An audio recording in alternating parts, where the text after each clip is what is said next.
Why are you still here? I work here. I'm loading my car. This lot's for authorized staff. I am authorized. Then show me something. Here, that's my federal ID. That doesn't mean anything to me. It should. Step back from the vehicle. You're making a mistake. Hands where I can see them. You're arresting a sitting federal judge. What was actually happening was ordinary until it was. It was the end of a workday at a federal courthouse complex. Employees were leaving in small waves, walking through a multi-level parking structure connected to the building. Security patrols were routine. Officers assigned to the area were instructed to watch for unauthorized access, especially after recent complaints about vehicles lingering in restricted sections of the garage. The woman at the center of the interaction was a United States District Judge. She had finished her docket for the day, returned to her chambers, and gathered files and personal items before heading to her car. She was dressed in work clothes, not robes. There was nothing that visually separated her from attorneys, staff, or visitors who moved through the building every day. The officer who approached her was conducting a standard patrol.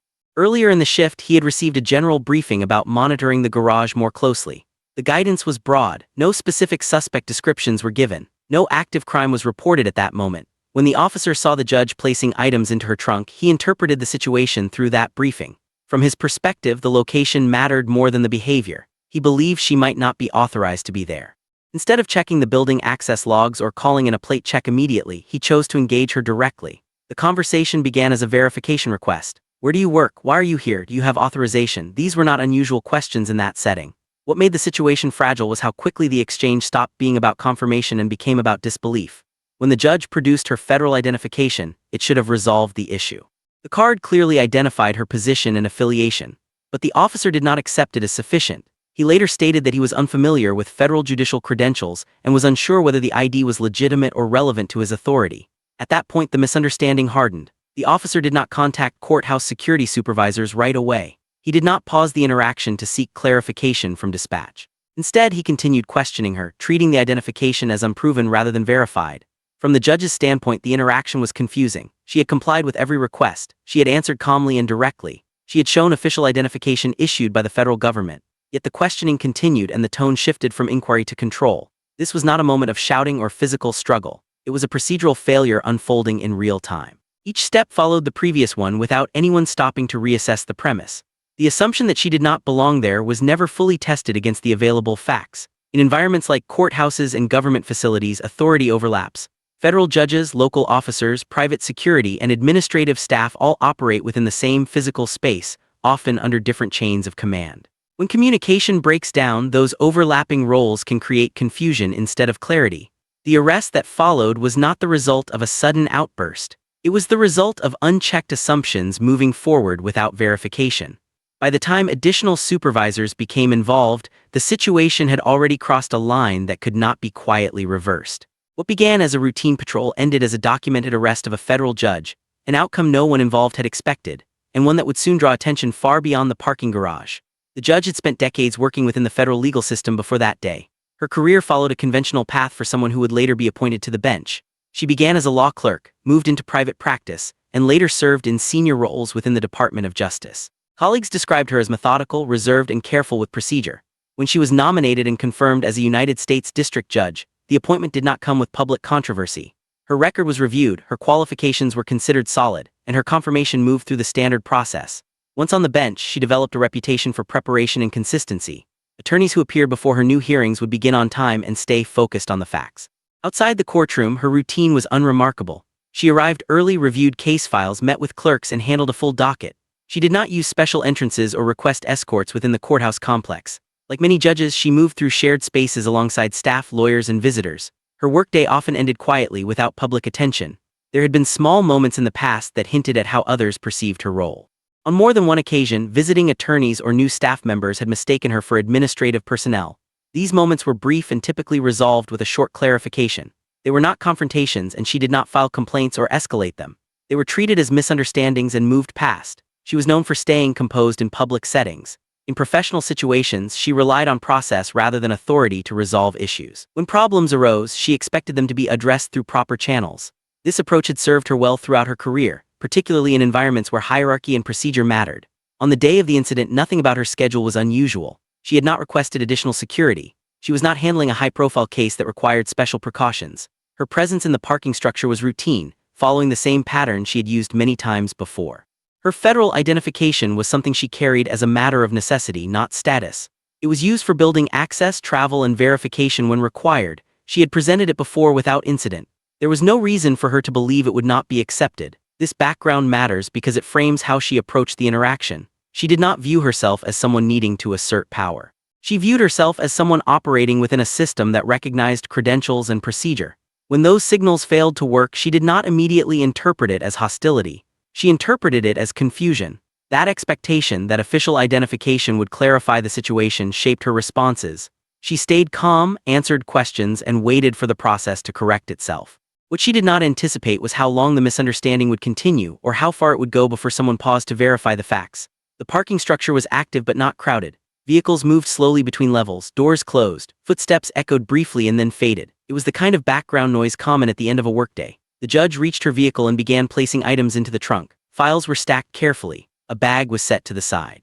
She moved with the familiarity of someone finishing a routine task. Nothing about her actions drew attention from others in the garage. The officer noticed her from several spaces away. From his position, he saw a person standing at an open trunk in a restricted area of the structure. The earlier briefing about monitoring unauthorized access was still in mind. He approached without activating lights or calling for assistance. His first question was direct and neutral. He asked why she was in that section of the garage. She answered that she worked in the building and was leaving for the day. He asked where she worked. She said the courthouse. The exchange remained calm. The officer then asked for identification. The judge paused briefly, then reached into her bag. The movement was slow and visible. She produced her federal identification card and handed it to him. There was no attempt to rush or explain beyond what was asked. The officer looked at the card. He did not step away to verify it. He did not call in the information. He asked additional questions instead. What office she worked in, how long she had been employed there, why she was parked in that location.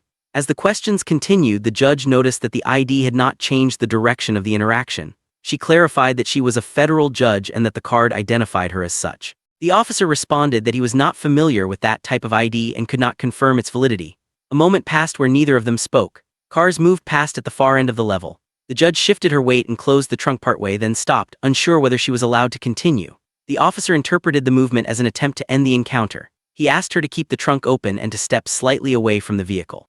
His tone remained controlled, but the instruction marked a change. The interaction was no longer informational. The judge complied. She stepped back and placed her hands at her sides. She repeated that she worked in the building and had shown her identification. She asked if there was someone else he could call to confirm it. The officer did not answer that question directly. Instead, he asked her to remain where she was while he considered next steps. The assumption that she might not belong there had not been resolved. It had only been reinforced by uncertainty. What began as a brief inquiry had stretched into several minutes. Neither person raised their voice. No one intervened. The situation remained contained, but the path forward was no longer clear. The officer resumed questioning without changing his position. He asked again why she was parked there and who had authorized her access. The judge repeated that she worked in the building and that her identification reflected that. Her answers stayed brief. She did not add explanations beyond what was necessary. He looked at the ID once more, then handed it back. He said he could not verify it and that people sometimes carried unofficial credentials. He asked if she had another form of identification. She said her federal ID should be sufficient and asked if he could contact courthouse security or a supervisor to confirm it. The officer did not respond immediately. He shifted the conversation back to procedure, saying he needed to establish whether she had permission to be in the garage. He told her to stay where she was while he considered his options. The instruction was delivered evenly, but it removed any sense that the interaction might end quickly. A courthouse employee walked past at a distance, glanced briefly at the scene, and continued on. The person did not stop or ask questions. From the outside, nothing appeared urgent. It looked like a routine security check. The judge stood quietly, aware that the exchange was no longer moving toward resolution. She said again that she was a federal judge and that the ID confirmed her identity. She asked why that was not enough. The officer replied that he could not take her word for it and needed verification he trusted. There was a pause where the officer looked toward his radio but did not use it. Instead, he asked her to explain her role in more detail. She stated her title and said she presided in that courthouse. The repetition began to feel circular. Each clarification was met with skepticism rather than confirmation. The judge's posture changed slightly. She remained still, but her awareness shifted. She understood that the officer believed he was dealing with someone unauthorized. The possibility that she could be detained despite compliance became clear. It was not spoken aloud, but it was implied by the continued control of the interaction. She asked once more if he could call a supervisor. This time he said he would, but added that until things were sorted out, she needed to follow his instructions. He asked her to turn slightly away from the vehicle and keep her hands visible. She complied without comment. There was no resistance, no raised voice. The situation escalated through instruction rather than force. The tone stayed procedural, but the imbalance of authority was now fully present. Another person entered the garage level and slowed briefly, sensing something unusual. After a moment, they continued walking. No one challenged the officer or asked what was happening. The interaction remained contained between two people. The officer spoke into his radio and requested guidance. His phrasing suggested uncertainty rather than urgency. While waiting for a response, he continued to speak, explaining that he was responsible for ensuring unauthorized individuals were not accessing restricted areas. The judge listened without interrupting. She did not argue the policy. She focused on the fact that her credentials were being dismissed. She said quietly that an arrest in this situation would be a mistake. The officer did not respond to that statement. He received instructions over the radio that were not fully audible. After listening, he told her that until verification was complete, she was being detained for further investigation. The word detained marked a clear shift. It formalized what had been implicit. The judge took a breath and nodded. She did not protest. She did not attempt to leave. She asked again if a supervisor was on the way. The officer said someone would arrive shortly. He asked her to remain in place. There was no physical contact. No handcuffs were applied at that moment. But the encounter had crossed from questioning into enforcement.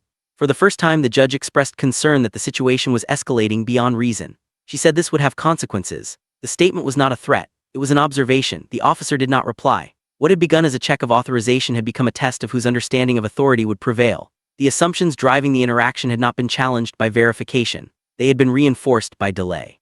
By the time additional personnel were requested, the outcome was already narrowing.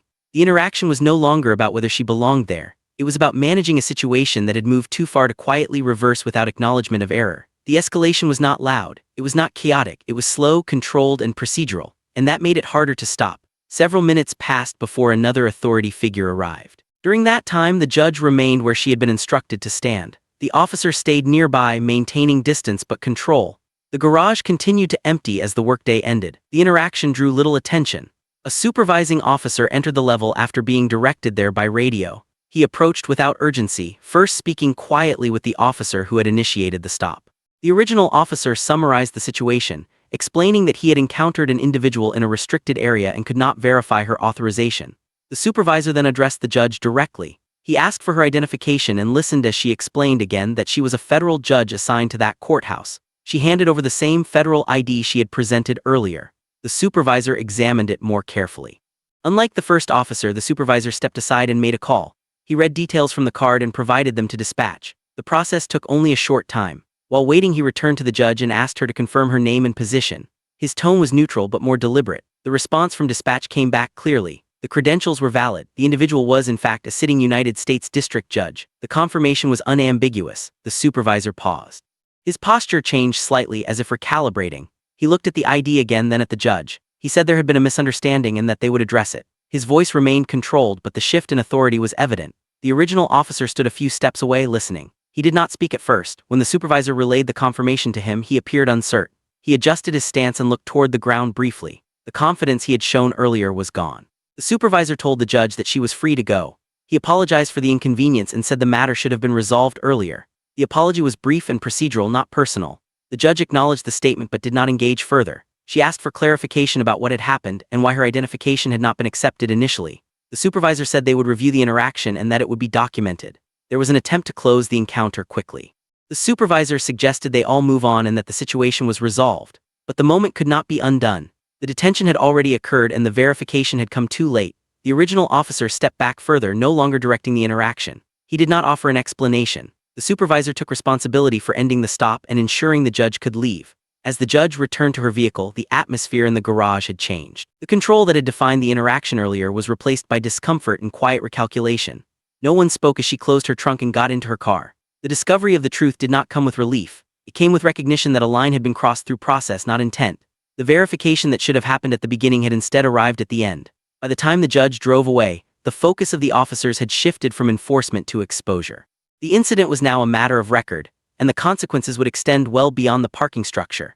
The incident did not remain internal for long. Within days, reports from the encounter were reviewed by supervisory staff. Body-worn camera footage and radio logs were pulled and examined. The sequence of events was reconstructed through official documentation rather than recollection. The officer who initiated the detention was placed on administrative leave while the review proceeded. This action was described as standard procedure, not a disciplinary conclusion.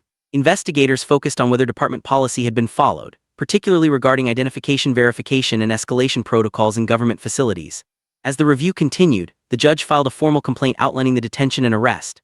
The complaint emphasized that she had clearly identified herself and provided valid federal credentials, which were disregarded.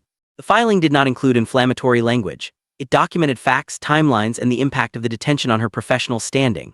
The case moved into the legal system. Attorneys for the city reviewed potential exposure in prior cases involving unlawful detention. Internal memos reflected concern about the clarity of policies governing interactions with federal officials and the use of discretion in restricted areas. Public records requests brought the incident to light. Local media reported that a federal judge had been arrested by a city police officer in a courthouse garage.